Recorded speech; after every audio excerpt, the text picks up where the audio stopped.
আজকে টিউটোরিয়াল যেভাবে দেখালাম আপনার মানে ওয়েট কাঁথি নিয়ে এরকম গাছের গোড়ালি কাঁথি নিয়ে সেটা লাঞ্চের মতো করে এইভাবে উঠবেন আবার নামবেন, এইভাবে একবার ডান পা দিয়ে শুরু করবেন আবার বাম পা দিয়ে শুরু করবেন।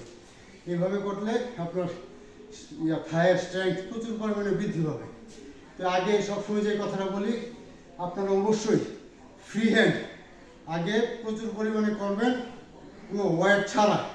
এটা ওয়েট ছাড়া আপনি নর্মালি ওয়েট ছাড়া করে নেবেন, এভাবে নর্মালি ওয়েট ছাড়া করে নেবেন। আর নর্মালি স্কোয়াড তো অবশ্যই থাকবে, তারপরে গিয়ে সে ওয়েটটা নেবেন। বস